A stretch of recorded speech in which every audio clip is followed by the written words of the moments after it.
It started now on my end. That's why people put starting music at the start of the stream. Yeah, For I like thought 10 so. minutes, so that kind of like Yeah, I thought so. so they can check. Yeah, it's live there. Yeah. I was even thinking of trying to mess around with that scheduled stream thing that you can do on YouTube. Oh yeah. Glad I didn't today. Yeah. That would have been disappointing for everyone. Although I think maybe this is going to be more of a. I have a feeling if this is any good, it'll probably turn into a binge series, like where you don't really watch it live, but you're just like, oh look, 5-10 Yeah. hours like all in one. Stuff. Yeah. Right. So this is going to be my most rusty session, so therefore it'll be the most popular. Okay. Let's see now. Okay, so from what I recall, you were coming back from the city. You did a small raid, I guess, on the merchant shop. You got a few potions. You did. The guards were on your tail, but you found an invisibility potion, so that really helped out a lot. You nearly died falling out of a window. Classic. Yep. It was like if you rolled even just a little bit lower, your HP was so low anyway. You were gone. You were. I asked you, are you sure? Are you sure you want to jump out the window? You're like, yeah, totally go for it. And you had the wrangling match with the guy you fell on the ground floor as well. Once you were trying to get out, there was a lot of things that could have gone wrong. Yep, So I just want to remind you to that fact that you were quite jammy. Okay. Skill. But the last thing you said to me is that you wanted to retreat to the forest and hunt for some deer. So that's kind of where I'm starting from at the moment. You're actually hungry right now from the night. As I said previously, you had a quiet night. So you set up a good tent, good camp. We've kind of already discussed that offline already, so you kind of know where you're at there. And according to your stat sheet,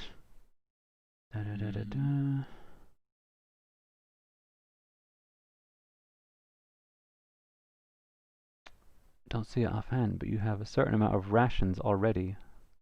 They're not on my version of the sheet, but I do recall. They're not on mine. I don't think. No, I don't think there was just generic rations, weren't they?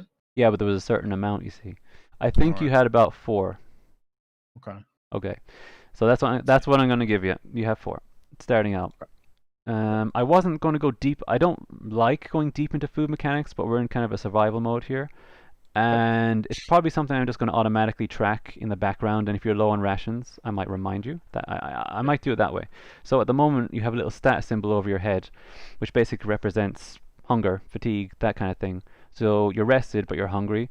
So I would kind of recommend using one of your rations right now, unless you want to be kind of at disadvantage for a lot of the skill checks and so on. No, I'll use it. Just like your morning breakfast. Yeah. So you're down to 3 rations. That removes your hunger status. Just a basic thing. I'm not going to go too deep down that road for the moment, but it's just to add a bit more to the background of what's going on here, because I am aiming a little bit more for realism fantasy, I guess. Yeah. So the sword and sorcery style play. You should also be able to click and move your guy around. I'm not sure it's going to work on every page, but certainly I tried to set that up for you. You should be able to click and drag. Yeah.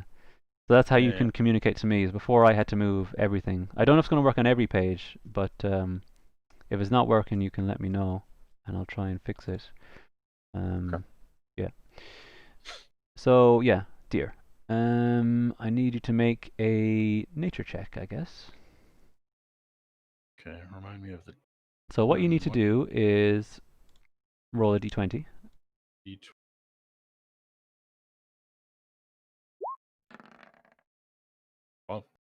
12, and then you combine that with nature, which is 0, so it's a flat 12. Okay, you're definitely not an expert at nature, but it's enough. It's enough. So we'll move to the forest.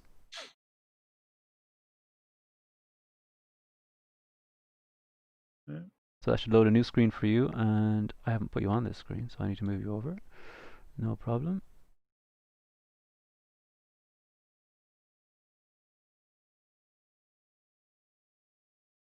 So you're out your camp, and at the moment you're actually tracking a deer. So you found some deer tracks. You're basically making your way through the forest, and skill wasn't bad, it wasn't great, you know. So you are some you know, they're not the newest freshest tracks or anything like that. But as you're passing by, you are still on the track. You haven't lost the deer. As you're passing by, you notice an owl on the ground. It looks like a young owl. It's like possibly injured. You're not sure what's going on there. Okay. But it seems to be having some kind of difficulty. Okay.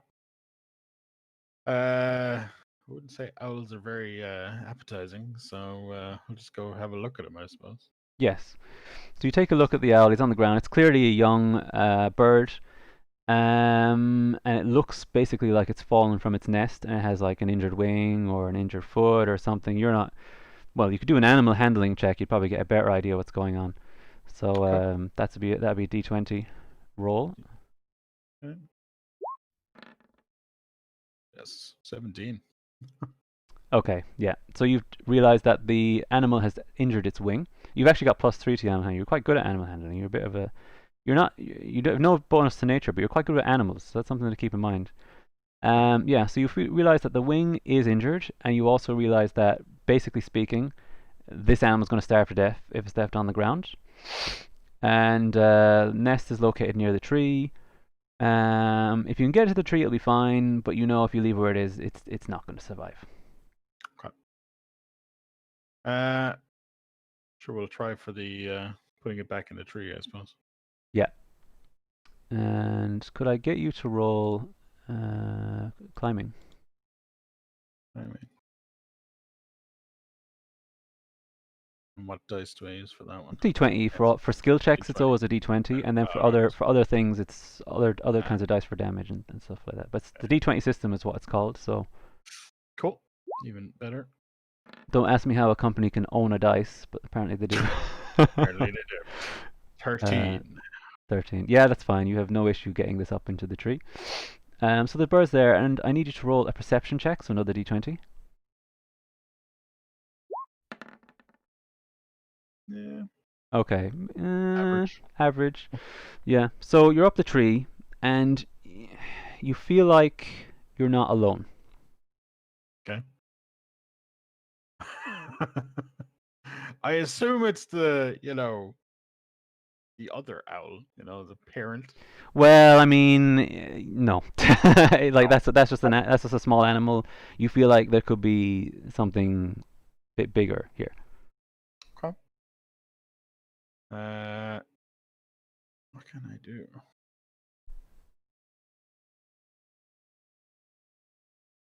Well, I just know that something's there. It hasn't done anything yet, so can I do another perception? Yes, so you see the way it works with the skill checks is as you roll more checks, as you do, you in some sense you can increase your success, but you're also passing more time is passing, possibly getting levels of exhaustion. So yeah, you could roll another one, but then you also might be losing the trail of the deer. That's the trade-off. Right. Okay. So it could make the deer harder to get later. Okay. But certainly you can. Yeah. I'll do the check. D20. I'm blind, apparently. It's just a feeling. You just have a feeling, and now you're not sure if it was anything. Yeah, that's fine. We're just gonna jump down from the tree and carry on with the deer then. As you're carrying on, you hear a scream. So from the north, you have the deer. Okay. You don't know where this other creature was, or even if it's still there. And then from the east, you hear a scream. Okay. Sounds like some kind of difficulty or something's going on to your east side, which is moving away from the deer. Likewise, you don't know where this other thing is, or even if it's there or not. The bird's fine, though. He'd give you the thumbs up if you had one. Literally food or investigate. Fuck it, we'll go east. Okay, so you're going to investigate. Right. I realize I haven't actually drawn this page. But that's fine. It's a dead handy page to draw. So actually, I could probably just reuse this page. I don't think I need to do anything special here. Done. Right. So if I put you to the west side of the page, okay, realistically speaking, That's fine. Yeah. Okay, so do you want to be in the open, behind a tree? Are you moving slowly? I'll Are you take running? Are you moving slowly? What are you doing, I'm just walking. Just walking. Okay. We're not we're not pushing ourselves here. Okay, no problem. Good decision. Let's see now. I'll find some bits and pieces here now, Tom. And I need to go there. So I've actually got something called the well, you've got the player layer, but I've also got something called the GM layer. Lets me hide different resources and so on, so I can move them around. Yeah. In theory. Okay, so you should be able to see this now. Yeah? Yeah. Okay. Dot. Red dots should have a name. Nope. No? Not on my screen. No. Really? Just Okay. just red dot. Yeah. Red dot. Unknown red dot. Oh wait.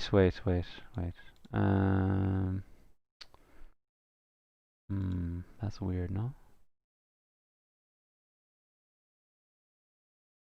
Wi-Fi layer, token layer. I mean, it's on your layer. Yeah, is it hidden in like an admin role or something? Maybe because it was on the, yeah, maybe because it was on the GM layer to begin with. That could it could be a bug like. Okay, let's try and fix that. Well, if anything, it's showing up on stream. What's that? If anything, it's showing up on stream. Well, yeah, it's on screen. Yeah. Yeah, you can see what I'm trying to move this character here Mm. into your page. I'm going to move them down to the token layer and then copy them over to your page. Okay. Now? Still a red dot. Red dot. I don't know what you mean by that. Like, you can see on the There's no details. Like, is it like is it a circle like? Yeah. Just Okay, same size as yours. Yeah. It just has no details above or below. That's interesting. So maybe only the player who controls it can see that. I obviously can't interact with it, so I could give you control of this token. I think I can do that. It's not something I know off the top of my head, That's I know it represents character, names, fine, controlled by. Okay, there you go. Now, so you should be able to control this. So maybe now you can. I can see it.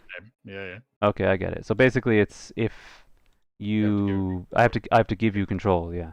Yeah, okay. That's fine. I won't be moving them anyway. So that character's down there.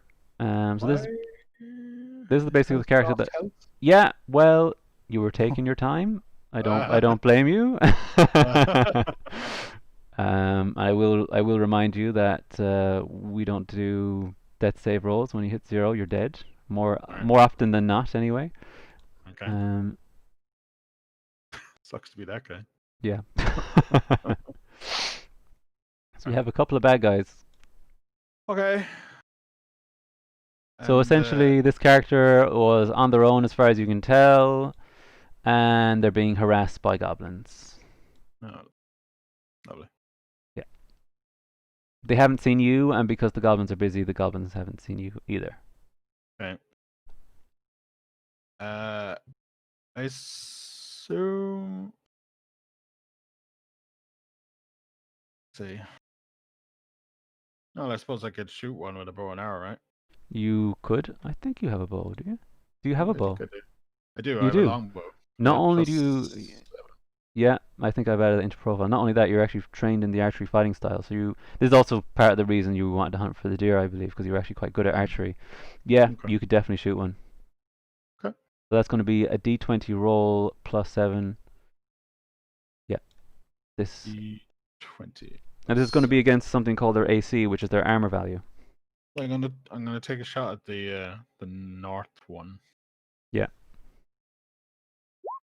So we're clear. Wow. Give me a break.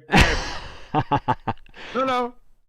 I know exactly what this is. I made a mistake. I use a shovel, nothing else. That's that's why the game is punishing me. Yeah, you could have snuck up and whacked him, or grappled him or something. That's fine. No, that's fine. Okay. So it zoomed past his head. At least I got their attention, right? I'd actually say that you haven't got their attention because it's an arrow and it's a complete miss. I could be a bit more harsh than that, but considering the fury, how much noise is going on, yeah, you shot it in the air. It's a small creature. At most, it maybe Right. hit a leaf or like trunk or something, but it just darted by. They haven't noticed, and that means they get to have a round of combat here. Um, Right. I sigh, put away the longbow, take out my shovel. hold I'm on. going to. Well, I mean, it's their turn to have a go at doing something, Oh yeah, I so forgot you. yeah, Yeah, obviously hurt you, man. they get to have a go as Taste. well. So let's see, 15, 40. Well, that's definitely going to be a hit anyway.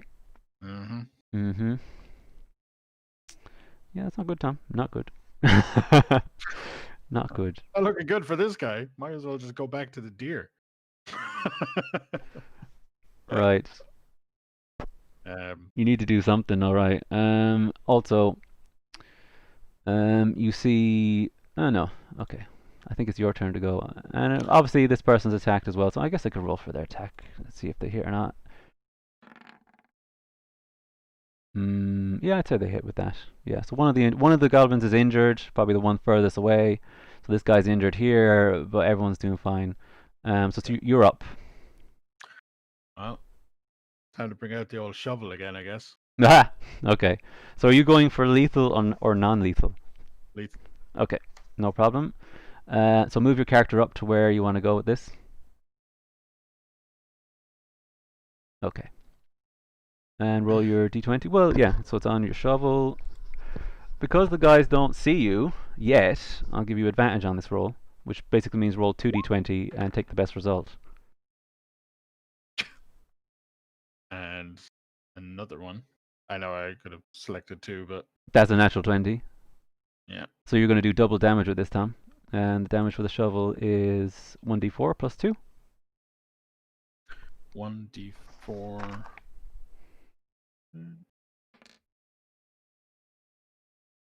Max damage, 8. Max. Yeah, okay, I could go fiddling around looking for exactly how much health the goblin has. But you've done literally max damage, so regardless if he has any health left or not, he's out of there. So he's gone. Yeah. So he's unconscious, bleeding on the floor, out of the head, I presume. So you basically just come down from the top and just whack him like a whack-a-mole. Yep. And he's out. See? See, the game doesn't want me to use anything other than a fucking shovel. Because I roll natural 20s with a shovel and get a 2 or some shit for a bow that I'm apparently really an expert in. What the fuck? Alright. Okay, there's another one. Fine. You don't know what that is, but Okay, so it's something. it's fine. Yeah. I assume they attack next. She gets to have her go. Oh, yeah. Yeah, it's a hit. So one of them is out. Oh. Yeah, he's out. And yeah, they'll get to have a go as well. Yeah, it's not great. Well, I mean, yeah, half as much damage as last time, so could be better, could be worse. And yeah, like look, last guy, he's on full health, but he just saw two of his guys go down fairly quickly. So obviously this guy's going to try and bail it. Uh-huh. As he does, you hear like a loud kind of shriek sound, or an unnatural kind of sound, and that's the last you see of that guy. Okay. Monster in the tree, huh? At the moment, Sereth, it's actually a female elf, is like basically she's panting and so on, but she's kind of saying thank you for saving her life, that kind of talk. Mm-hmm. She hasn't noticed anything unusual. You know, the final guys ran off. Yeah, but you're kind of keen to what's going on here. Okay. So if you want to do a perception check. Perception.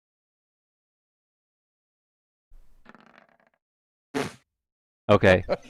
You have no idea what it is.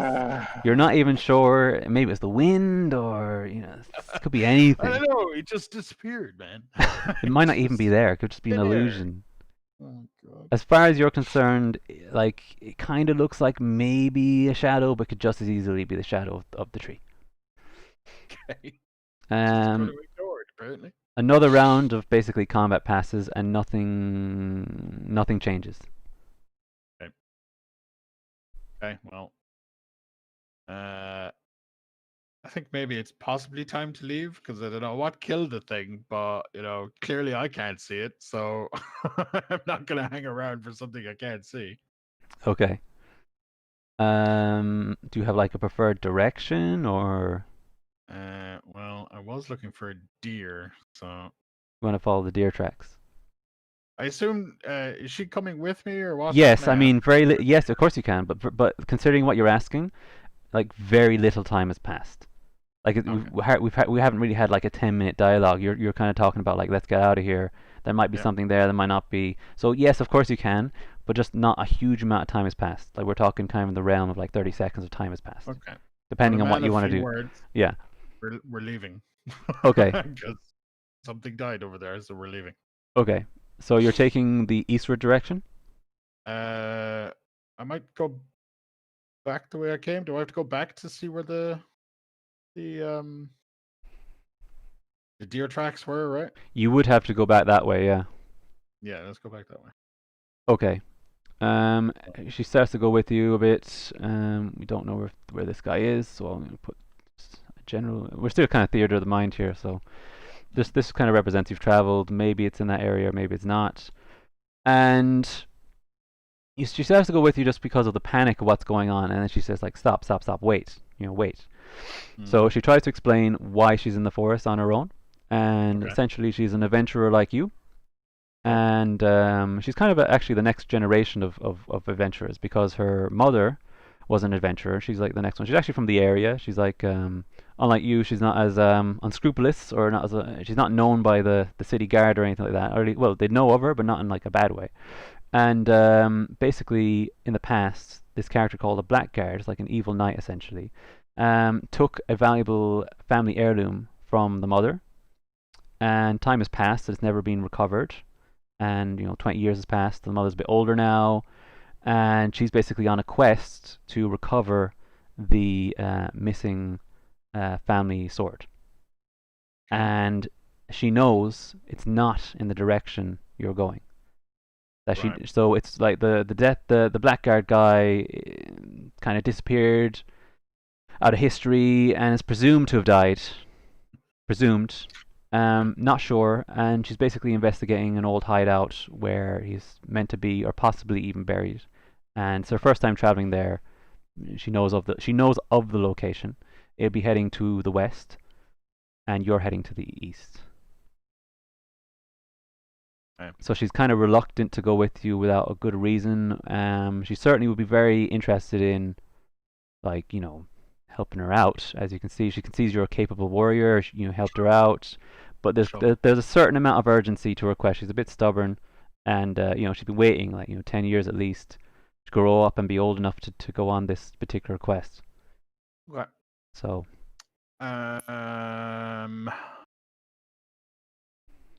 I can go two ways with this, to be honest.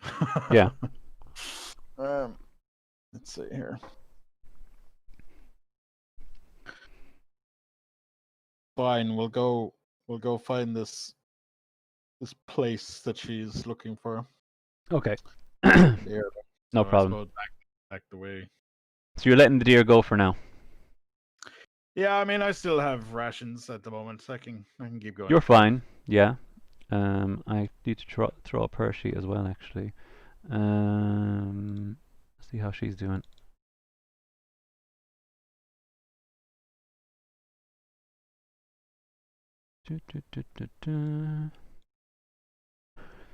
Yeah, she's not like typically you kind of expect elves to be more archers and so on, but she's actually a two-weapon fighter. Um, yeah, as far as I recall, she doesn't have any rations. She's actually ran out of rations. She's a bit on the edge of her end of her rope kind of situation. She's not coming from a wealthy family. She doesn't have strong adventurer connections or anything. She's just a fresh adventurer, a bit in over her head. So she is, yeah. I think at this point in the game, your options are, well, there's two key options really. Okay, so you're definitely going to check out the location. But you can see she's quite injured. So there's three options you can do. You can do what's called an extended rest, which is a full HP regen, which means camping the night. It's like about 8-12 hour cycle there. And then I suppose another question as well: do you want to go to this location in the daytime or the nighttime? That is important too. So that is an option. Or you could do what's called a short rest, and she'll be able to recover. I think similar. Well, no, I'll check. That's your sheet there. Different characters have different hit dice. So no, she has D10 as well. She has 2 D10 that she can use as well. So she could start using some hit dice now to try and recover her health.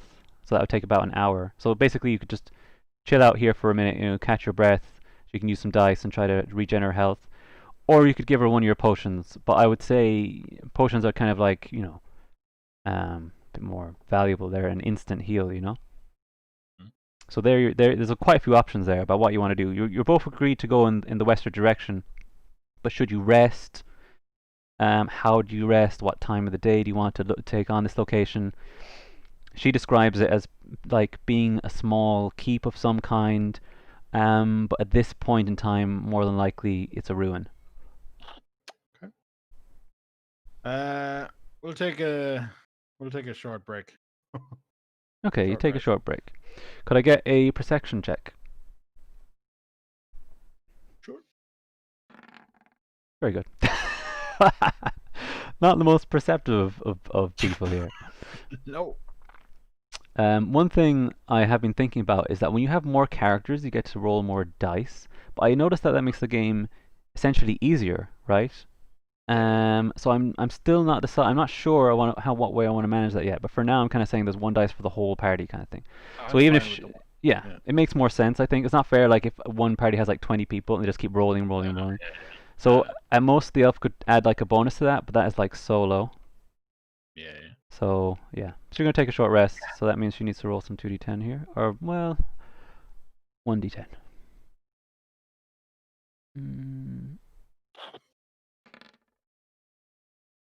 Dear. Oh my god. Okay, so you basically chill out for an hour. Nothing unusual happens, but you notice that she hasn't really recovered as well as you would have liked. It's now coming to, I'd say about midday. Okay. I'm gonna give her a potion. Okay, and what's the health? What's the healing rate in your potions? Where do I even see that?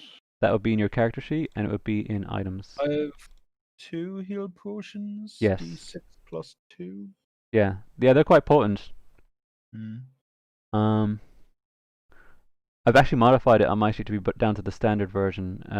So I've actually got on my sheet it's 2d4 plus 2, which is actually from the book.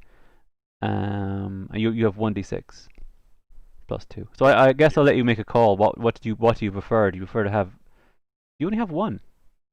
I have 2 heal potions on my screen here. Okay. Oh, sorry. my Sorry. No, I'm looking at her sheet. No, I'm wrong on that one. Oh, she has a healing potion.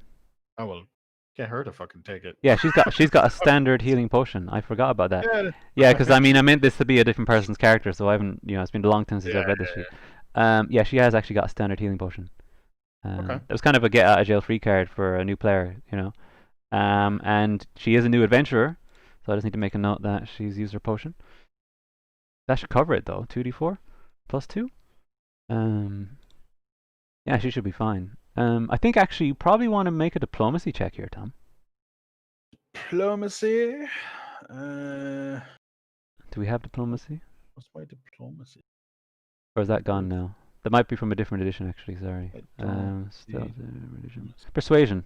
Oh, geez, you're not very good at that. You're not good at intimidation.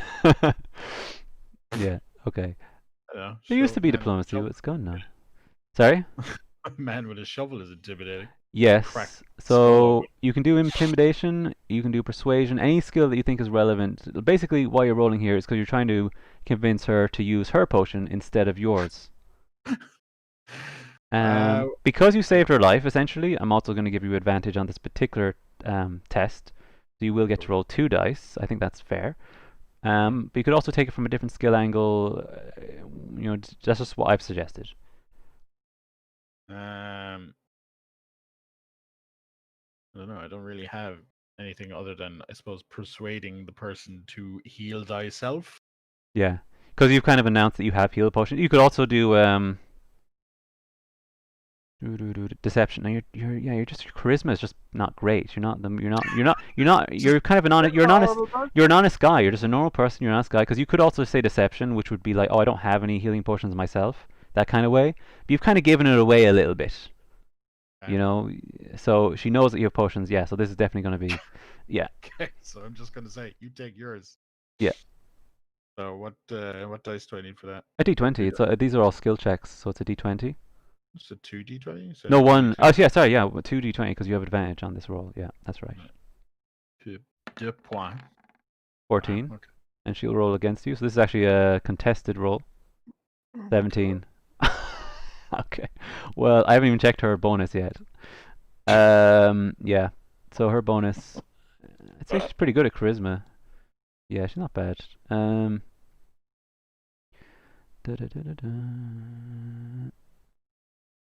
Oh wow, she's really good, Tom. So she gets +3, +3 to the roll. Yeah, she talks to you and like she says, you know, it's her last potion. She's not feeling well. Yeah, you're not saying you have to give her the potion. Certainly not. I'm getting fleeced. But yeah, you are. You don't have to give her the potion, but she's not going to use her own in this situation. She's going to suggest another extended rest instead. So your option is to just basically wait a couple more hours, or to give her one of your potions. Ugh.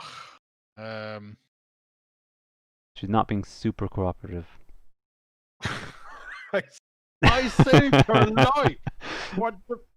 She took it into account. She took it into consideration, but she has no food. She has no food. She has her last potion, and we're not even there yet.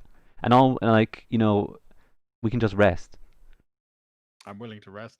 Okay. Sit there and. So are we going short or extended? She wants an extended rest, right? Well, you haven't specified yet what. Well, this is an important question because you haven't specified what time of day you want to basically investigate the tower. Do you want to investigate at night, or in the morning, or midday? Okay, well then you can definitely do an extended rest. That'll give her full HP. It'll also recover her dice, her hit dice, which you may need later anyway. So it would make perfect sense to me. So we'll do that then. Yeah, next morning. We'll do that. So you'll set up camp. I'll just roll a d20 here, Tom. Okay, you're fine. You're fine.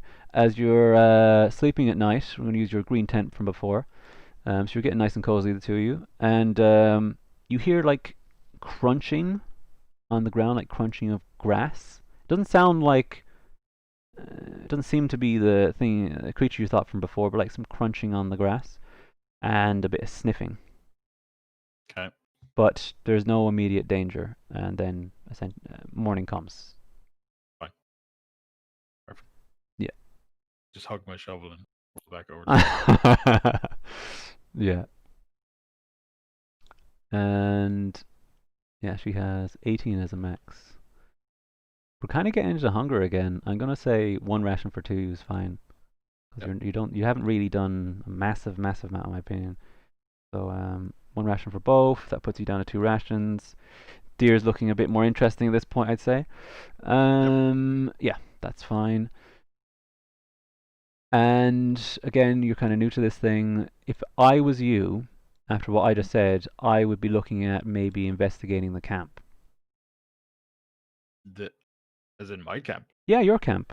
All right, okay. So for the thing that was moving around. Yeah. Okay, I'll do that. So what skill would you like to use? That's Well, what skill? Yeah, no? that's good. You've actually got good perception, yeah.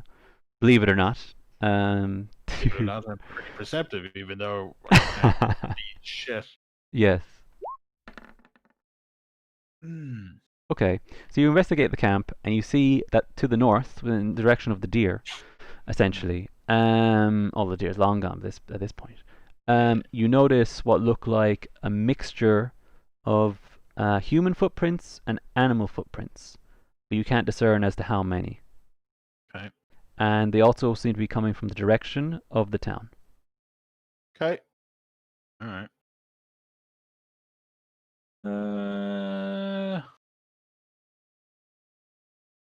Right. Sereth is unconcerned. She's unconcerned. She's kind of in a hurry. Yeah, that's fine. I'll note that for later, but yeah, there's not much I'm gonna do with that, to be honest. Yeah. Okay.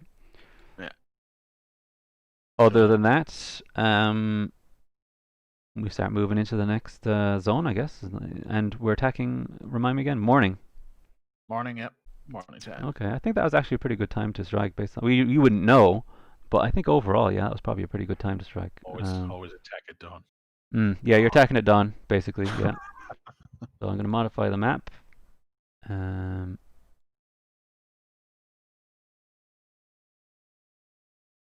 do. That coming up on your screen? Yep. Large Okay. black circle. Large black circle. So it's basically a ruined. You approach from the western side. I suppose you're east. Yeah. Basically you see a ruined tower, and it is morning. So in addition, you can just see shy of it a small tent. Okay. So Is that red square still there? Out of curiosity. I'm not really willing to say one or the other, Tom, but I will say that I tell you what I will do for that, as it is theater of the mind, he certainly wouldn't be that close to tower. If there is anything, it would be somewhere in that kind of region. But that particular one is theater of the mind. That's not a specific location. But everything else is where it currently is. Right. Sure, we'll go have a look at the old tent then, shall we? Sarah is a little bit like cautious because she wasn't expecting a tent. Okay. That's unusual. You can tell from a distance it doesn't look like it looks much newer than the ruin. Yeah, someone's here. I'm not saying. It just sounds like you want to just literally walk over there. I just want to be. So Sarah's kind of like holding you back a little bit, like physically just catches your shoulder and says, "Hang on a second, like, have you thought this through?" You know. I just feel like swinging my shovel over my shoulder, just going over and have a look. Okay, no problem. I'm a mere grave digger. I'm gonna dig these person's grave. Come on. So move your character over to the position you want to be in. Okay. As you approach, you notice the entrance of the tent is from here. Okay. And you've startled someone who's in there. You hear a lot of rustling, a lot of panicked movement. Yeah.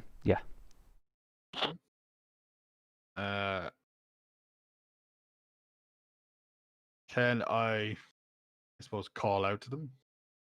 Yes. I do that, so. What do you say? Come out. Do you want to throw in an intimidation roll into that? I don't know, what's my intimidation? -1. Come on. Or just pure roleplay for this?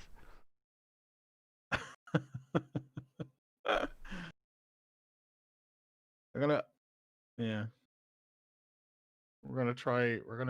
Charisma. Fucking garbage. How do I make my charisma better other than leveling up items, rolling a new character? It's one of your fundamental traits.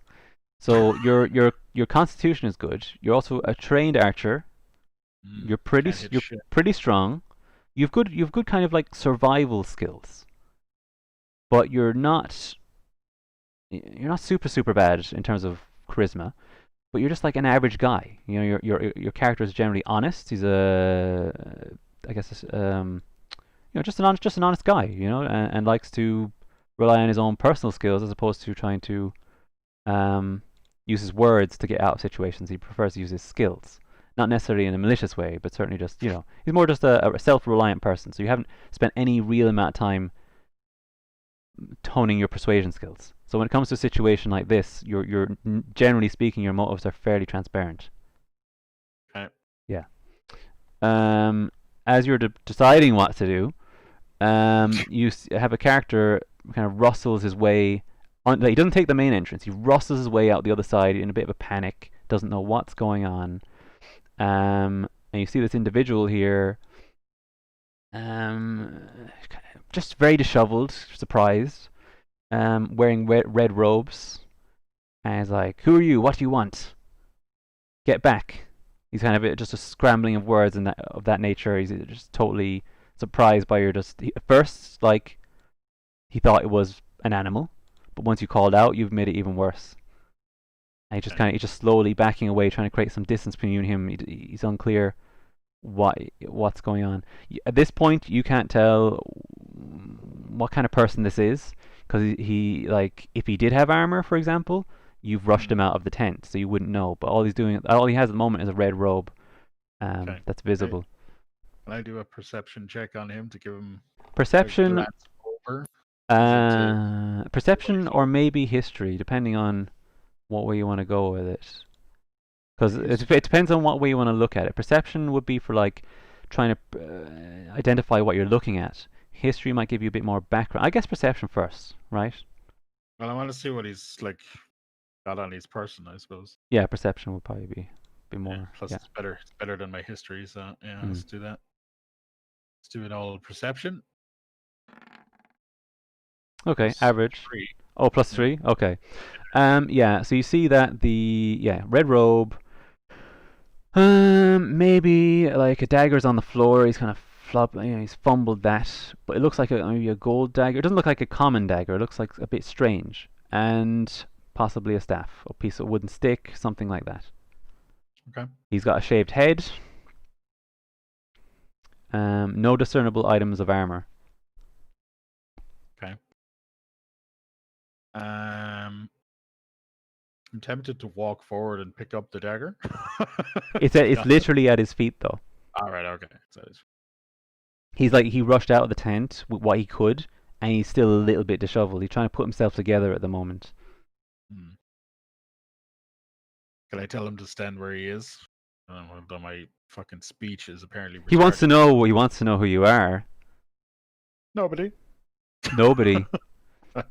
I don't know many nobodies that sneak up on my tent at night. Morning. What do you want? Who walks into a camp like that? Who does that? Person who doesn't give a shit. No, I'm just here for just passing through. Passing through. Okay. Well. Say good morning, but apparently you're freaking out. Okay.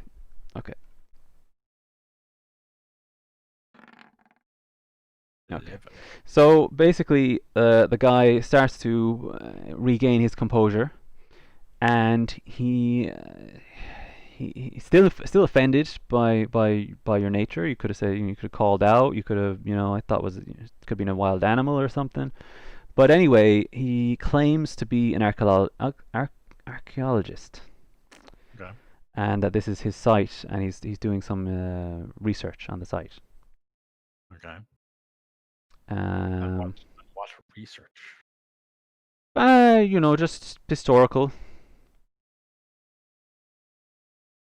interest. Vague at best. You need to roll. Typically, what you do in this situation is you do an insight check. That's like, if you remember from L.A. Noire, that thing we try to figure out. Yeah. So insight check is what you're looking for here. I've got I got plus one. It's not bad. You're level 2. You're level 2, Tom. No. Let's do that then. Insight. 8. Okay. You are not sure if he's telling you the truth or not, but as you said, you feel like he's not giving you the full story. He's not giving you a huge amount of information either way. All right. And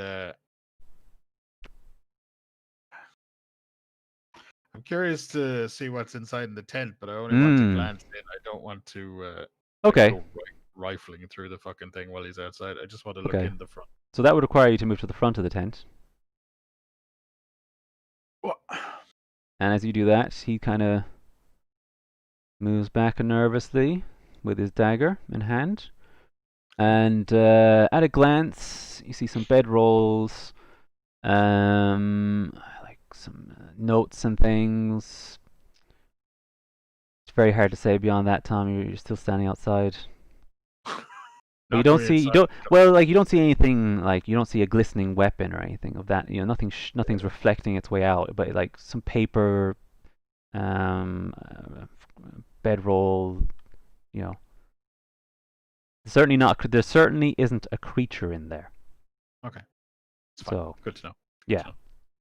And I assume he's got like, his little fire set up and shit like that. The fire would have been actually at the front, so we'll say that the entrance to the ruin is here, right? And the fire's gone out. It's blackened out. It's morning.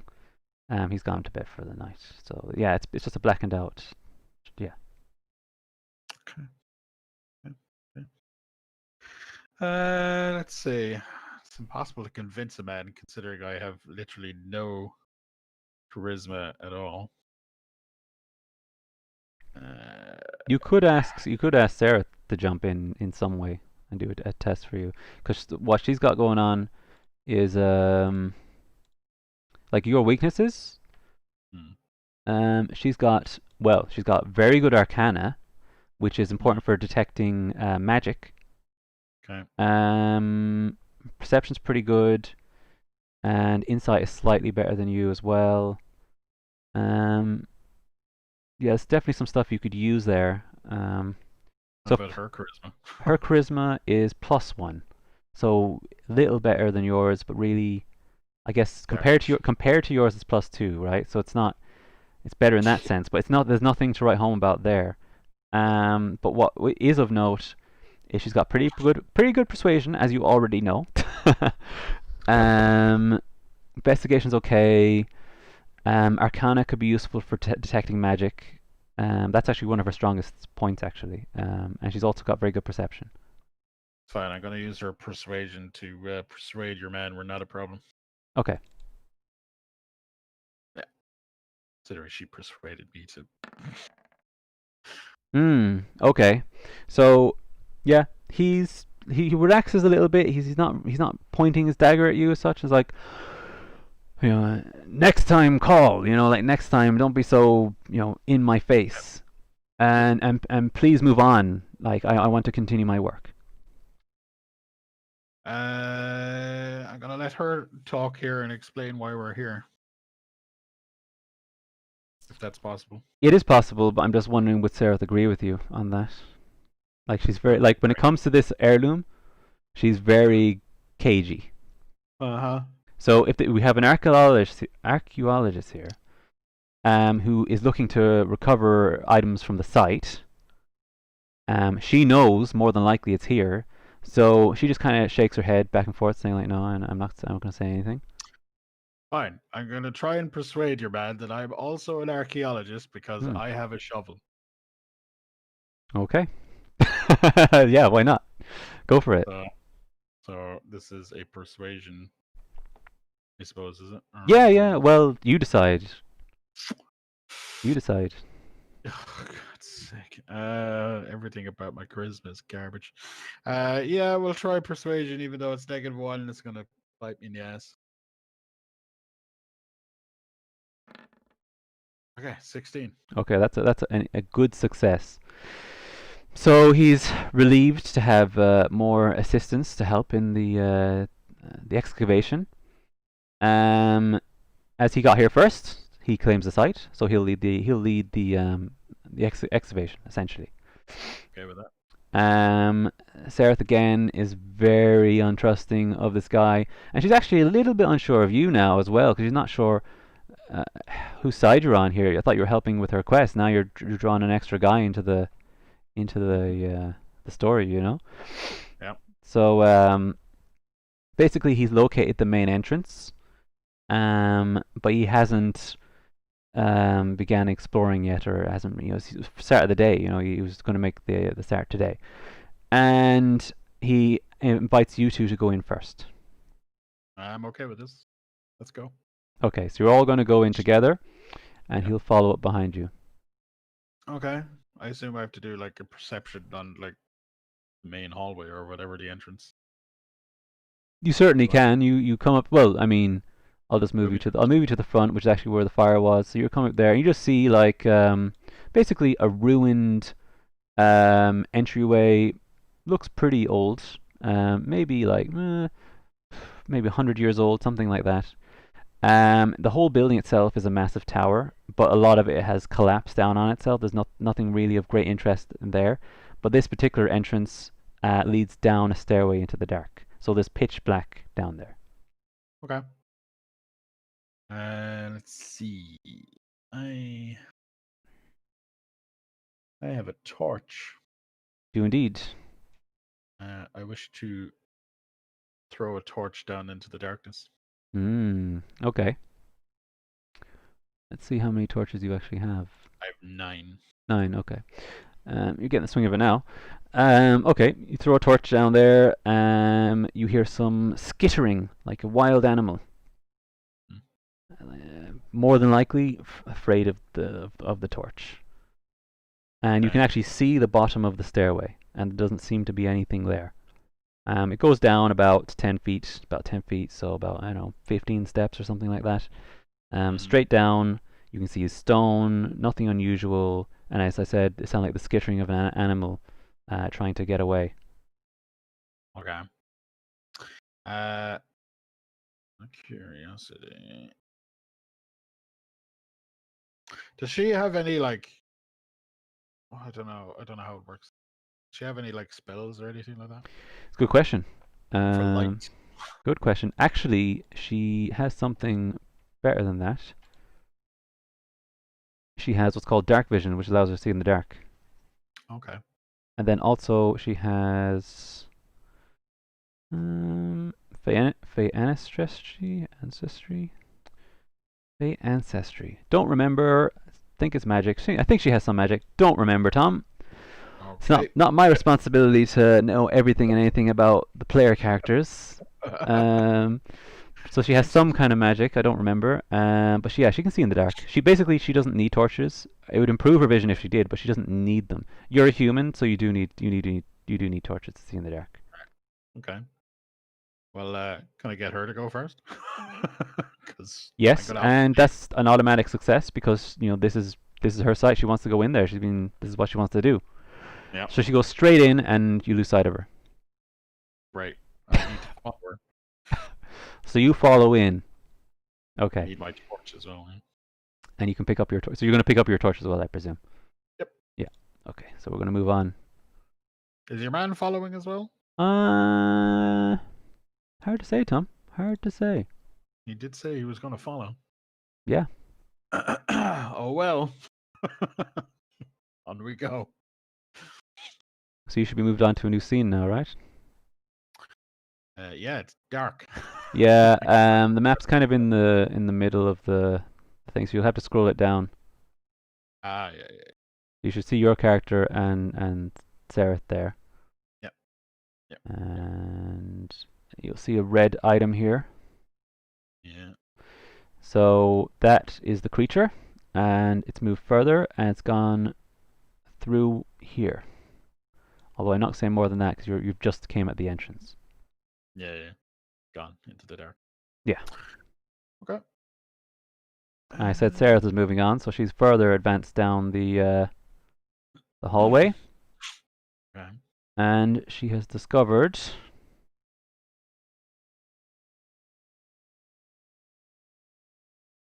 another 2 more enemies. Cool. She knows what they are, you don't because you're further away. Okay. Well, I need to obviously get closer. Okay. Well, you still have control of your character, I believe. All right. Okay.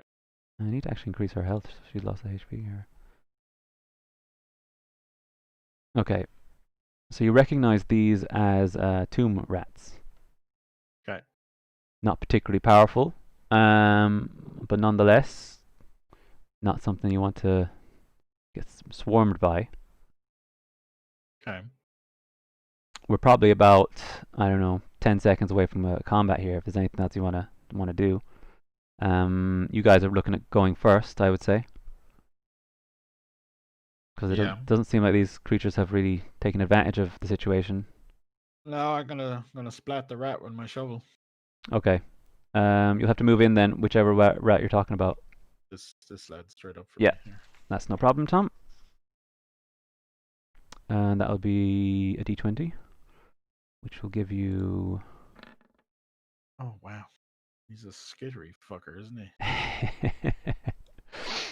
1 second. Let's see. I want to just double check your proficiency. +2. +2. Okay. Proficiency bonus. Oh, my screen's freaking out a little bit there. Okay. You can manage your sheet okay, yeah? Yeah. Okay, I didn't even... That was a natural 1. Okay. Never mind. Yeah.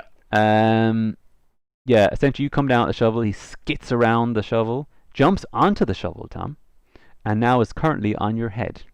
He just like skirts up to your head, kind of maybe around the neck area, you know? So, not really where you want him to be.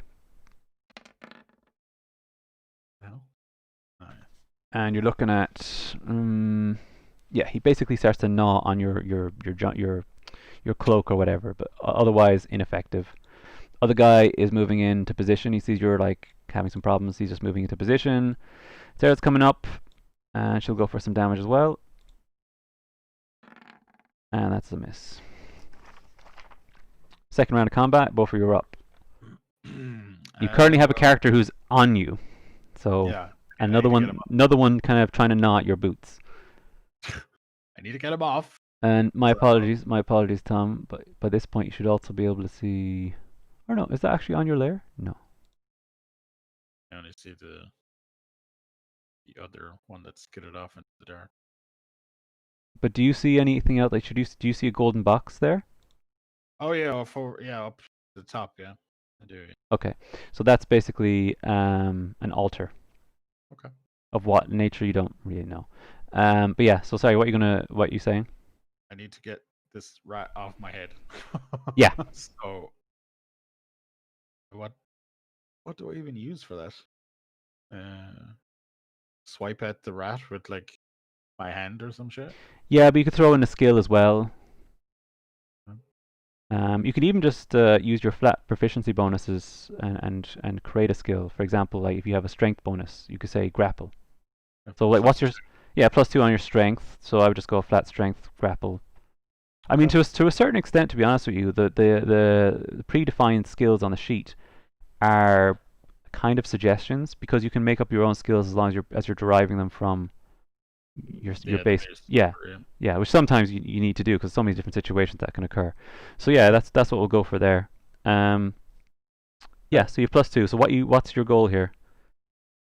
Just to smack him off my head, to be honest. So are you gonna flick him off? Are you gonna grab him? Like, what's the action? Grab and throw. Okay. So D20. Yeah. Oh wow. I fucked him across the room. Okay. You pick him up. You grab him. You squeeze him a little bit as well. In your rage, you throw him. He hits the altar. The altar seems to like illuminate, like this bright kind of yellowish light illuminates the whole area for a little while, and like the rat just explodes in a gore of blood in the light. Okay. That's an interesting way to go. Sarah tries to step down on the rat, misses. He's going to try and dodge around that. Coming over here like that. He'll then make an attack on you. Actually, you get an opportunity attack on him because he moved around you. So you get to make an extra strike on this guy, however you want to do it. Shovel time. Yeah. Swing and a miss. He comes back in. Yeah. Oh wow. Okay. Okay. What?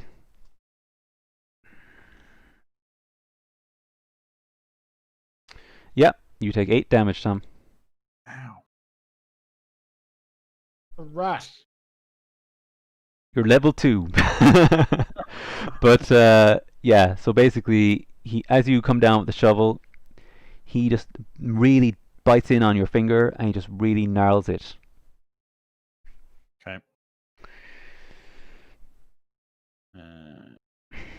If he does that again, you're going to be fighting at disadvantage with your attacks. You can manage, but you don't want to be at disadvantage fighting with that arm. I'm going to say the right arm because that's what you came down on.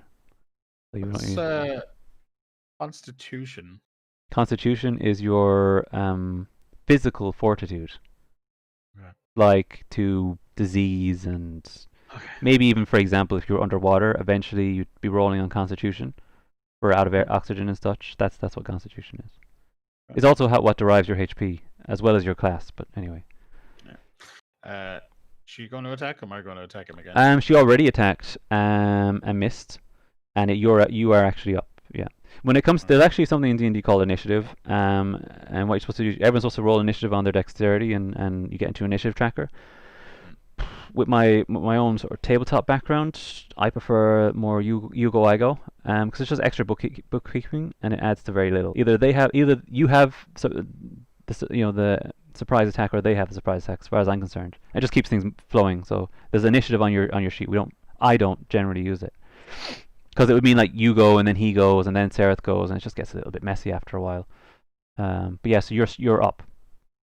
Cool. I'm gonna smack him down with the fucking shovel. Okay. Try it again. Yeah, that worked. And roll for damage. Is that just D20 again? No, it'll be whatever the damage is on the sheet for your shovel. Oh right. Oh yeah, 1d4 plus 2. Yeah.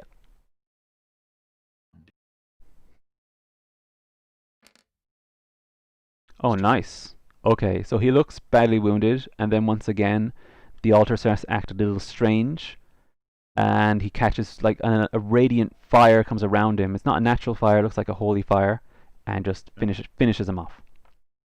Okay. Sereth is looking a little bit like bewildered. It's like, that is an amazing shovel. Is that a magic shovel? It's the only thing the game will allow me to use. I feel like I'm the fucking shield hero in that fucking anime. Rising of the Shield Hero. You can only use a shield, you can't use any weapon. Okay, so 2 dead, and you need to be careful of this holy altar thing because it'll zap me. So well, what you could do is either you or Sereth could do an Arcana check. Well, she has the better, so let her do it. Yeah. Do you have her sheet as well, actually? I don't know. If you go to Did you put it in already? Yeah, it's in the tab called Journal. You'll see a sheet called Sereth 2. Journal. Yeah, it's the third tab in on Roll20. I left all the character sheets in there. 2. So you should be able to click on that, open a new tab, and just save it a local copy. You'll get a JPEG or something of all her stats. Because I've closed the character sheets on my side because I have enough tabs going on. So it's acting a bit weird. That's fine.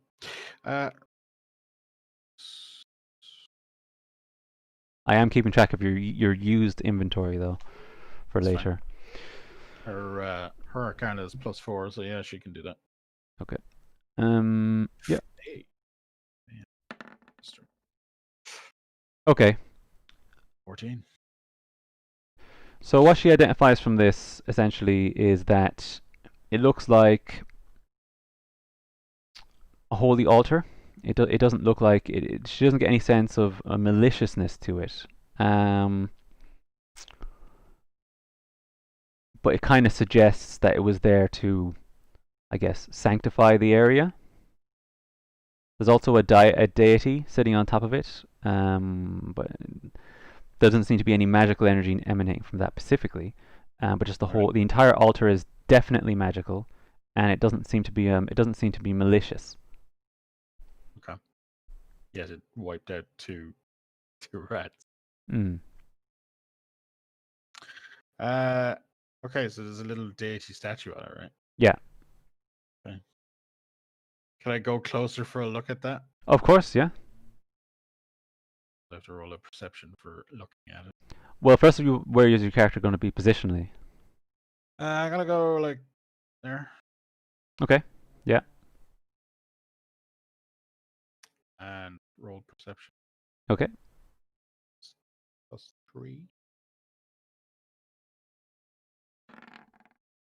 15. Yeah, no problem. So it's basically like a female like character holding a religious icon, which you identify as being like, how would I say,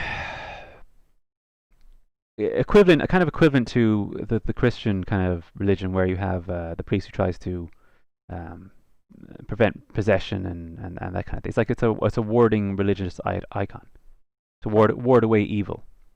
You also notice that the figure is not firmly stuck to the. It's not like a single. She's not sculpted out of the altar. You could probably shift her off the altar if you wanted to, and she's about foot or a foot and a half in size. So heavy. Made of stone. Made of I assume. stone. Yeah, made of stone. So it is a stone figure, but it doesn't look like it's part of the altar. Okay. I don't feel like picking that up. That seems like a. I've seen Indiana Jones. I know what happens when you pick up a fucking statue off an altar. All the flame starts coming down. And I assume this is not the thing that we're looking for because it's Yeah, sword, right? Seth confirms that what they're looking for is a sword that was taken from her family by this character called the Blackguard, an ancient order of basically evil knights, if you will, and this is supposed to be essentially where he lives.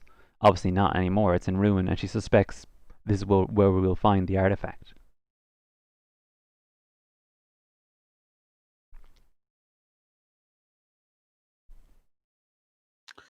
Okay.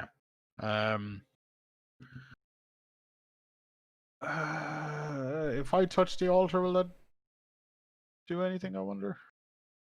Up to you, Tom. So I don't know. Possibly place my hand on the altar to see, Okay, you put your hand on the altar, and you feel like a tingling sensation come up through your hand. It's not going numb or anything. You don't lose your sensation, but it's like a slight tingling. Mm-hmm. But beyond that, nothing unusual. Mm. We'll leave this for the time being. This might be one of those things we grab on the way out. It could very well be. Yeah. Okay. Well, you're with Sarah now. You've caught up to her, and she's none the wiser about what direction to take. These red lines that you're looking at, you're close enough to see what it is now. Are curtains. Curtains. Yes. Okay. They're a bit moldy, shall we say, but otherwise, yeah, curtains. So they're not solid doors. Okay. I'm gonna go for the gold circle down the. Just move your character. There. You're gonna go in there. Okay. Yeah. You go into this room here. You pull back the curtain, and I need to just double check this, Tom. Getting a bit of slowdown on my side. Okay. Oh dear. Oh dear. No. Right.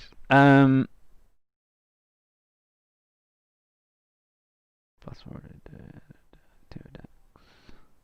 Okay. 1. Ow. And another one. What? Okay, so we're looking at 2 hits. Oh dear, Tom. And I'll just simplify this damage for now, I think. Going for, 3d6.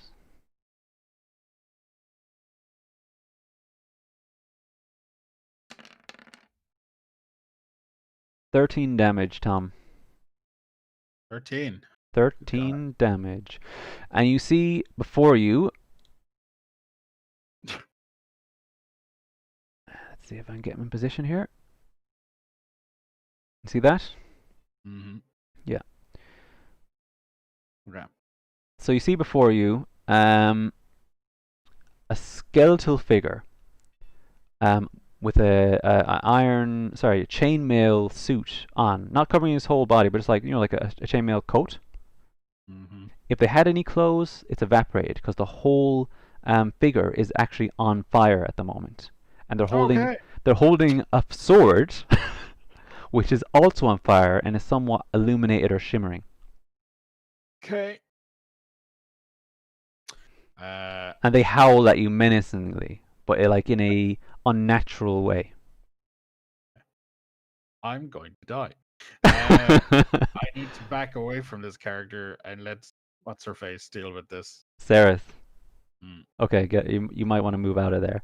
And I suppose it's not unreasonable that this curtain has also caught fire as Yep. you're moving out. So that's evaporated. Sereth's in shock, and she identifies immediately that the item in his hand is the artifact. Straight in. Got it. No problem. She'll go in for an attack. She's not going to waste any time. 20. 20, not bad. She'll move in for a natural 20. I think she's actually a two-handed fighter, so I need to... Can you actually just confirm, does that mean she gets to attack twice? Yeah, you could look at the mini version of her sheet. See how that goes. 2-weapon fighting. When you engage in 2-weapon, you can add your ability modifier +3 to damage of the second attack. So I assume she has 2 attacks. Yeah? When you engage in 2-weapon fighting, you can add your ability modifier +3 to the damage of the second attack. Ah, yes. So she has to swipe twice, I assume. Yeah.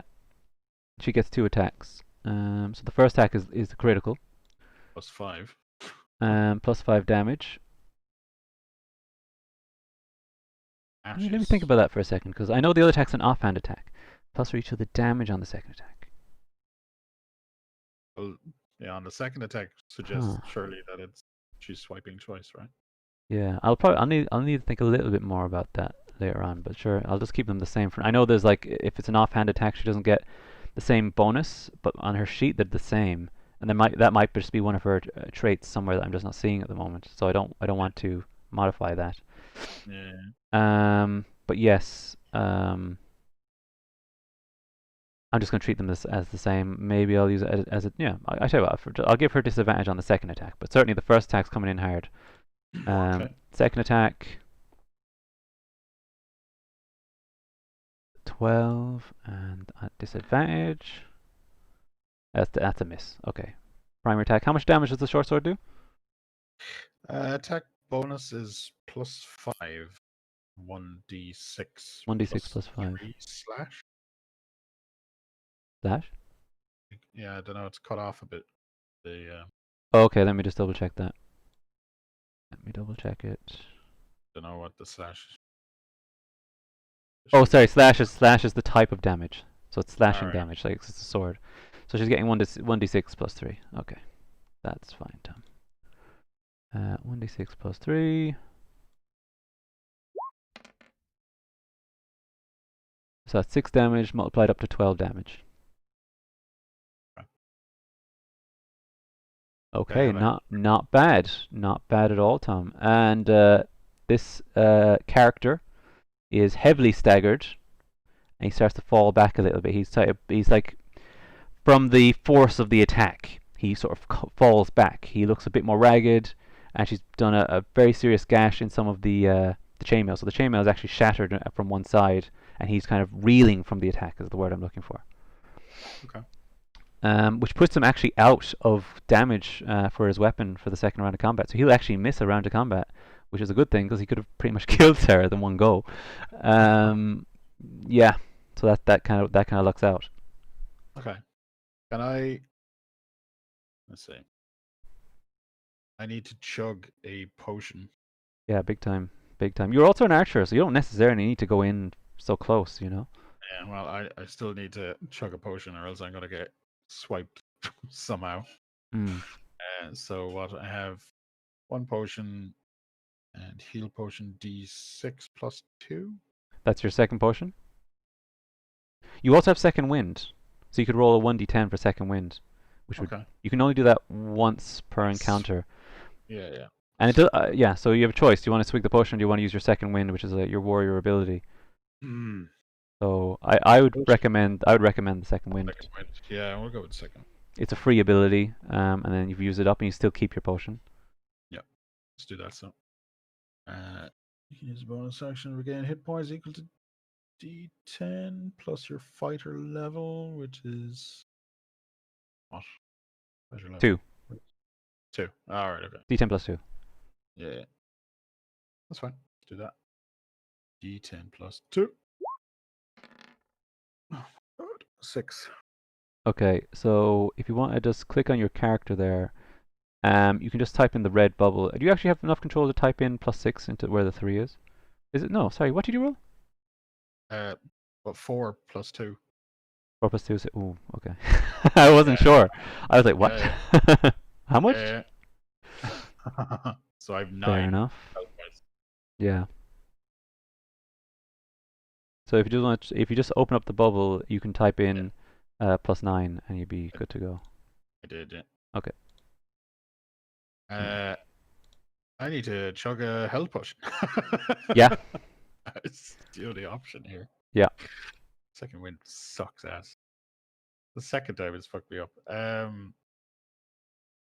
So D6 plus 2.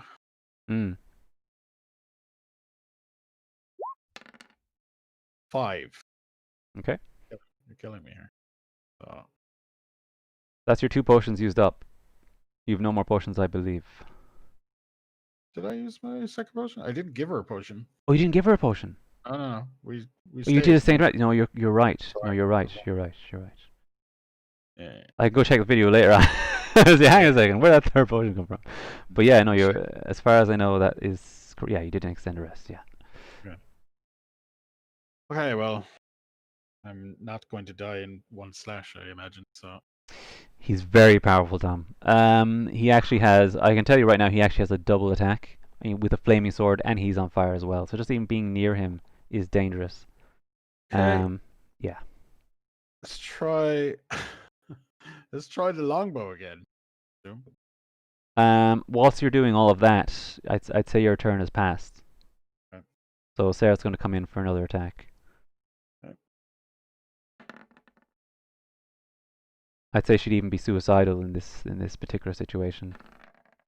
Yeah. Oh man, she's just not having a good day, Tom. Swing and a miss. Yeah, bad. He comes in. First attack. I can actually, okay. I haven't used that yet. I can roll 2 at once. Oh man, that's a double hit.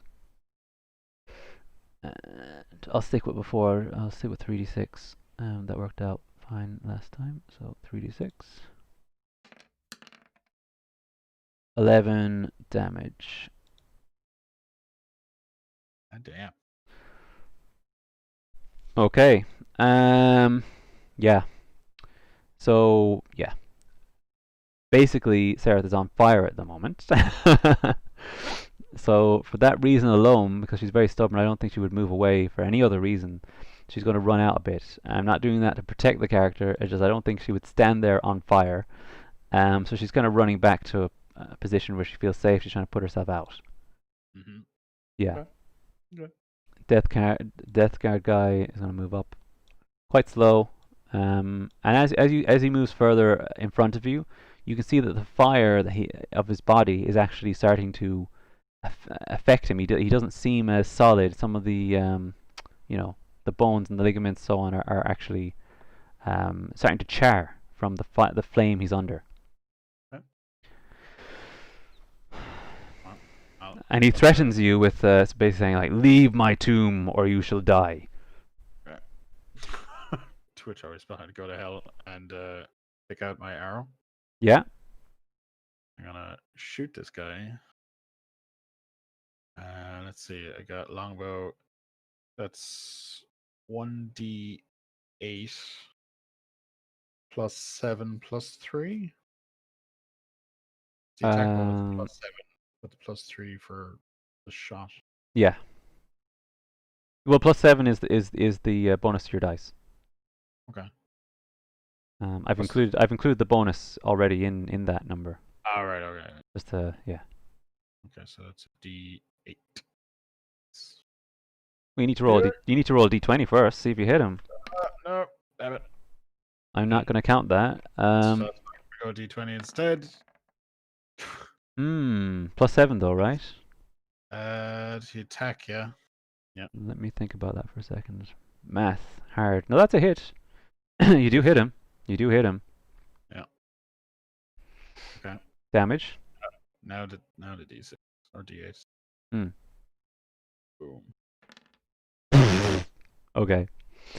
Yeah. +3, right? You shoot him.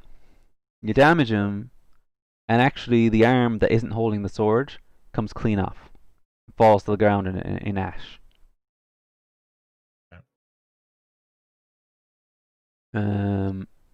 Let's see.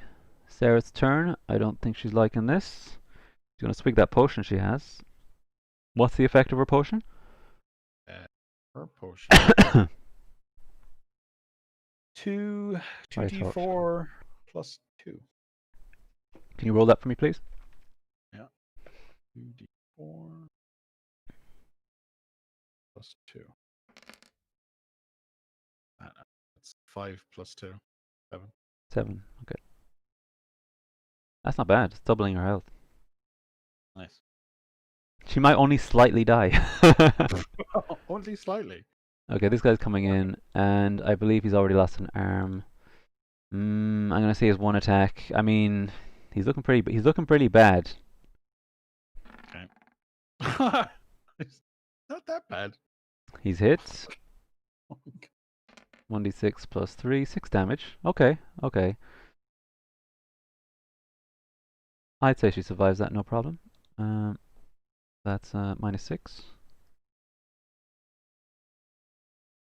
And I'm going to make a Constitution save with Sarah, see if she catches fire.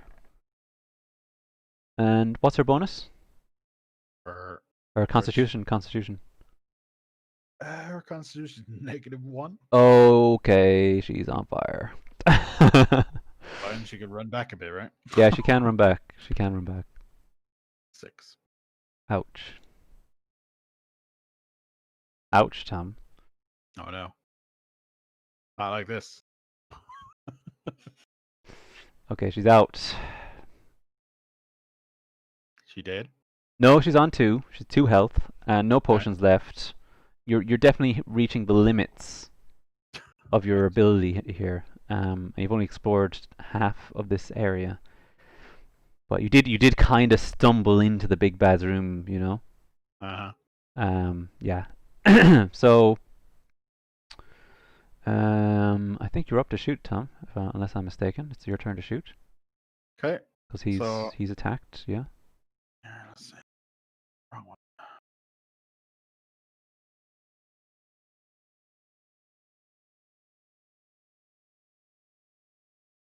Okay, so we'll do the longbow again, I suppose.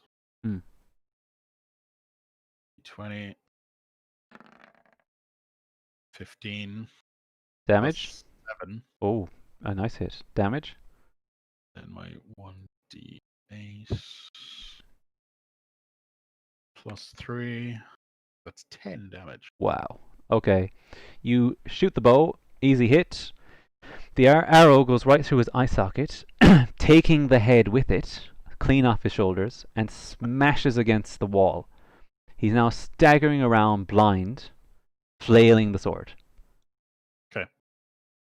And basically loses his round attack. But he's just attacking wildly in every direction at the moment. Okay. And the fire has really started to engulf him, so I would recommend keeping distance if possible. Okay. So what you're saying is I need to throw the shovel. You could. You certainly could. There's nothing stopping you from doing that. Let's try that. We're going to use the shovel Bushido. Okay. Oh, do I have that? Hang on. What's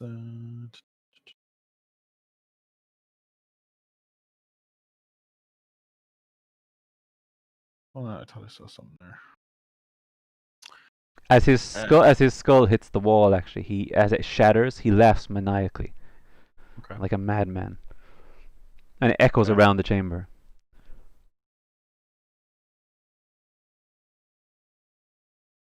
Okay.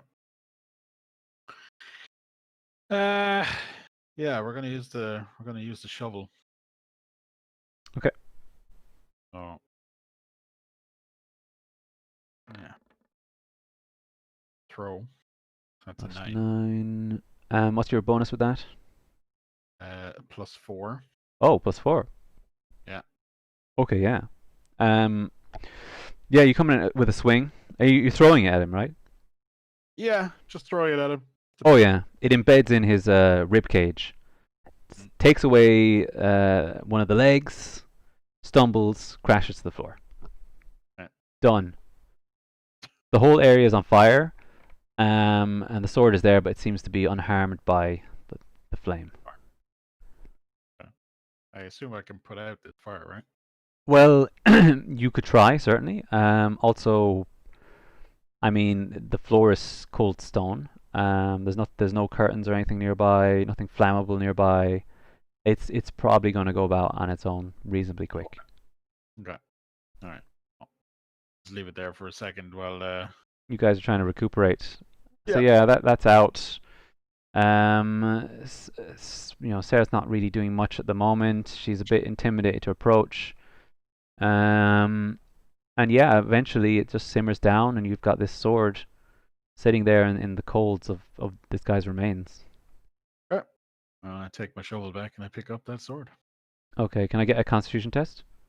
Constitution. Yep. Mine's +4. Oh yeah. It's just D20, right? Yeah. Yeah. Straight D20 plus your bonus. 7. 7. Okay, Dom. Okay. You take 1 point of damage because the sword itself is still searing hot. Okay. I'll just take it down there. But yeah, so you pick up the sword, searing hot. You immediately drop it, realizing, okay, the fire's out, but not, the heat is still there. You let a little bit more time pass when it looks safe to pick it up. You pick up that, and you pick up your shovel. Okay. Perfect. Yeah. Job's a good one. Yeah, basically, yeah. I'd say fairly soon Sarah's going to be demanding that sword off you, but she's in no position to argue at the moment. She's very, very badly hurt. On her last legs kind of situation. Okay. And she has no real desire to continue searching this area because essentially we've got what we came for. Yeah. And okay, so I'm gonna take that figurine on the altar. Okay. Okay, you snatch it, no problem. There's nothing around. Okay, Tom. Okay. Yeah, you're definitely having some problems here, Tom. Okay, that's 3 plus 5. That's 3 plus 5. 8 damage, Tom. As you take the statuette away, you feel the radiant energy going up your arm, and actually causes harm this time. It tries to essentially persuade you to leave the statuette where it is, and essentially electrifies you in the process. But you have it. You have it. Uh-huh. But you have just this feeling in your stomach of impending doom. Because it's electrifying me. No, it's gone. It's gone. There's nothing going on unusual. But just as you hold the statue in your hand, you feel like something bad's going to happen. Okay.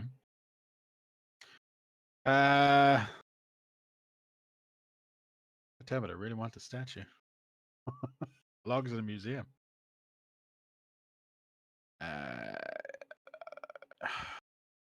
Fine, I'll put it back. You put it back. Okay. You put back the statue. The entire altar lights up in like in sort of furious energy, Okay. and then quiets down.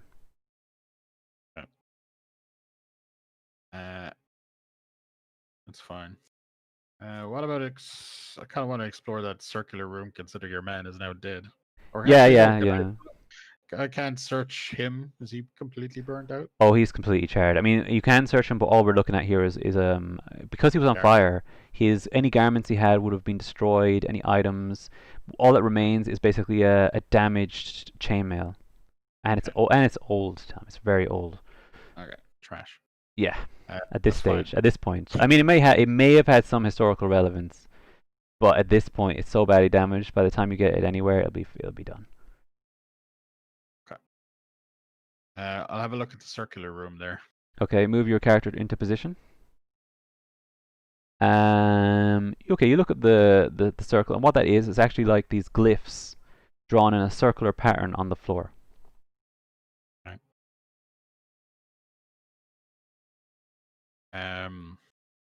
You could probably look at a Arcana check.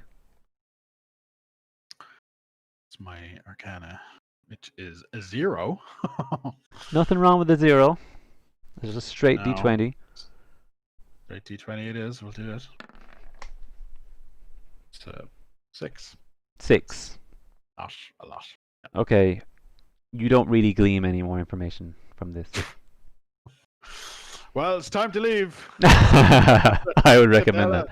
Okay, you make your way for the entrance. The way you basically make your way back, you start to climb up the stairs, and you wonder, did you go the wrong way? Because the stairs go up, and then there's just nothing. It's just blocked. It's like stone wall. Okay.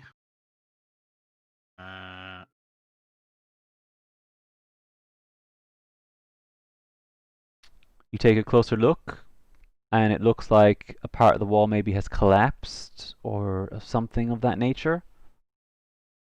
Okay. How the hell do you get out of a dungeon that's already collapsed? Well, I think you can see the full map, right? Yeah. Any of the areas that are there's actually 2 separate entrances. Sorry, there's other ways to get out. So you definitely would have some knowledge of this one. Okay. So you could just head out that Alright. way. There's no real problem with that. Okay. I'll go here and look down the Okay. hallway. You look down the hallway. You don't see anything unusual. You see there's a curtain here. You suspect that the rat from earlier more than likely went in that direction, and then you see some large object in the opening there, the gold item there. Possibly an altar, but you're kind of far away to determine that, or a piece of furniture or something like that. Okay. Inanimate. Okay. I feel like I should throw my torch down the hallway there. Okay. Just move your character to where you want the torch to land. Okay, that's fine. Yeah, okay, I'm moving back. You throw your torch down the hallway. It lands fairly close to the object. It illuminates the object. It does look like a much larger altar with a menacing element to it. The whole thing lights up in a flame, and this spectral being comes out of the altar, all flame. Unlike the other character, which was a person on fire, this is just made entirely out of fire. Okay. And it swings down with its sword on the torch, destroys the torch, and then the whole thing goes black, and now you're in darkness. Booby trap. Great.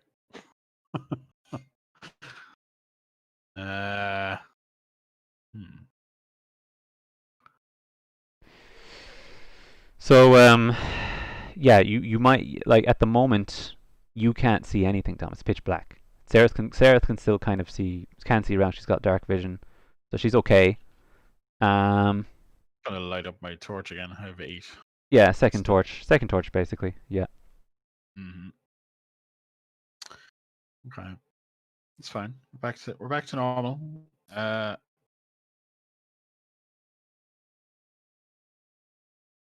see. How do I tell if it's reacting to the movement of it or to the fire? That's the problem. You probably have like again, you have Arcana, you have Investigation. You need to make a skill check.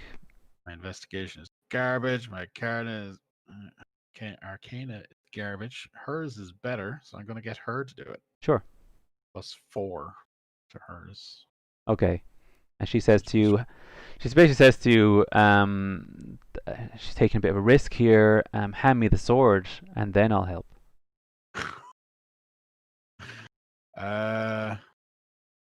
Otherwise, you're on your own, and I can pick the sword off your corpse when you're done. I'm just gonna give her the sword. Yeah, there's no reason not to. I mean, it's her family heirloom. Yeah, so she's more relaxed for sure. Although she's increasingly anxious to get the hell out of here now. So she's kind of on the same page as you now. Yeah, so she'll make the roll. Can you make the roll for me, please, Tom? Okay. My machine is buckling a little bit, so I don't want to test it too much. Okay, so what she gleans from this is that essentially there is a fire elemental living in the altar. Okay.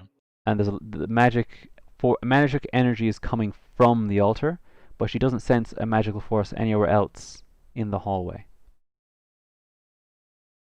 Tells me nothing.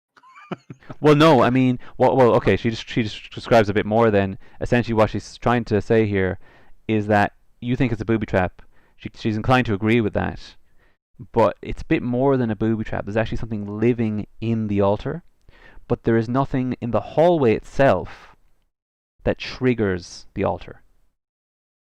Okay. Essentially, you threw an item near the altar, and it activated the spirit within it. Okay. It wasn't like a tripwire or anything of that nature, as far as she knows. Okay. She can go first. More than happy to go first. Mm-hmm. She wants to get out. I'll Yeah. follow. She skirts around here. Staying basically as far away from the altar as possible. Mm-hmm. And makes it out safely. And you do the same. No problem. Yep. So both of you are out. So I just need to load up the new scene. So she's on 2, and you're on how much health, Tom? 5. Okay. So we need to update. We need to update the guys. What's that? not playing around here. We need to get out. No. Well, it's like I said to you. It's I'm trying for hardcore D&D here. Yeah. Because like I said, in typical D&D, what would happen is if you go down to 0 HP, you go unconscious. And you have a couple of chances to save a character, and you can do this thing, like you might be familiar with Call of Duty and things where, the character goes down. Like, do you remember that zombie mode where the character goes down and you can pick him up? Yeah. There's a bit of that going on. But not in my campaign. When you hit 0, unless there's like an exceptional circumstance, you're dead. So, yeah. So you should be on the tower scene now. Yeah, I updated them there. Okay. So just this guy, and you came out from a different entrance, so you should actually be over here. So I'll just move you there, Tom. Okay, you come out. It's definitely getting closer to evening. You went in the morning, coming closer to evening now. And at first glance, there's no sign of the guy, for one. And in addition, sorry, I did a misclick.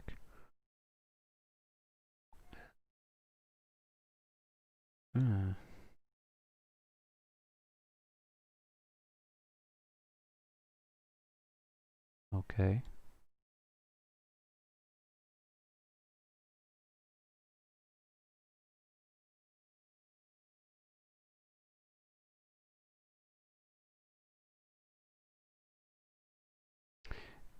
Okay, so you come out, no sign of the guy. No sign of the guy. Tent's still there though, so he could be in the tent. And you see yourself being flanked by undead creatures. Okay. Uh, I don't have the health for this. I need to shoot one of them with a longbow, I think. Are you sure? Well, there's not much else. to do here. Well, I'd probably recommend a perception check. Okay. Because you don't even know what you're dealing with at this point, and we're not officially in combat yet, so.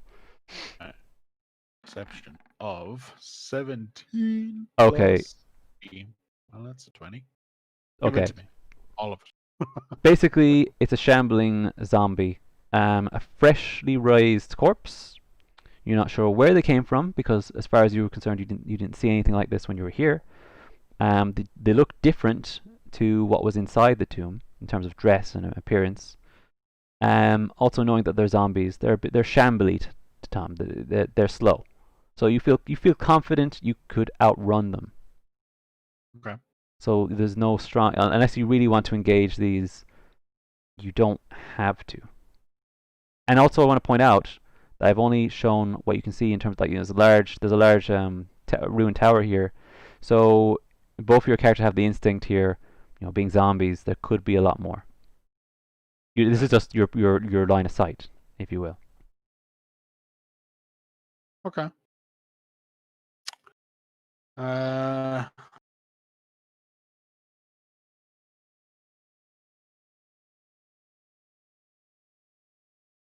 gonna shoot the zombie up to the north with an arrow.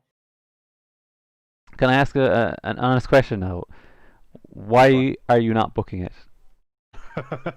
Because I can shoot a zombie in the head, right? You can. I guess this is probably just I don't know, insider knowledge D&D, I guess. But zombies are typically more, or I suppose fantasy war games in general. But zombies are more resistant to damage than a typical undead. All right. Because they're freshly raised, they have a lot more meat on the bones, so shall we say? So like, there's a 100% chance that is not going to kill him outright. I mean, I'm not saying it won't damage him, but they have extra fortitude. They're a bit tanky. Okay. So just to be, because I want to be just transparent in terms of what you're dealing with. So that's why I was confused by why you didn't run. Because for me, like if it was a lesser undead or like a skeleton or something, there's a better chance to kill it outright. But a zombie, it's not very likely. And they've actually got quite close proximity on you because you just came out of the tower. They're pretty on top of you here. Okay. No, that's fine. I want to search the tent, but I don't have time for that. No, but there's nothing stopping you coming back later. Yeah. Oh, okay. If I can come back later. I mean, in my campaign, I don't like one thing I try to avoid here was killing enemies for XP. Like essentially, if you survive the session, you're going to get your level anyway. So I'd prefer better roleplay. All right. Okay. Regardless of what you're going to do, Sereth is definitely out because she has what she wants. She's beckoning you to come with her. You come back and investigate the tower later. What direction? I suppose whichever way she wants to go. I assume directly away from the zombies. Yes. Well, she's going to move directly away, but also westward because she's trying to head home to the town. Yeah, that's fine. So she's out. There's nothing really here to chase. I mean, you guys are definitely going to outrun them. You're not going to outwalk them, but you're definitely going to outrun them. You're both exhausted. You're both kind of in the forest, and at this point in time, kind of thinking of wrapping up the session for now, Tom. But we still have like a little bit of time to decide what's going to be your next plan of attack, or where you going to rest, or what we're going to do here. I need to heal. Simplest way to heal here would definitely be to go back to the camp or set up a new camp and do an extended rest, which will give you both full HP.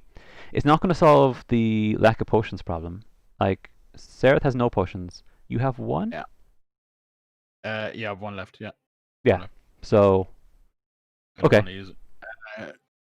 Yeah, so I does she can.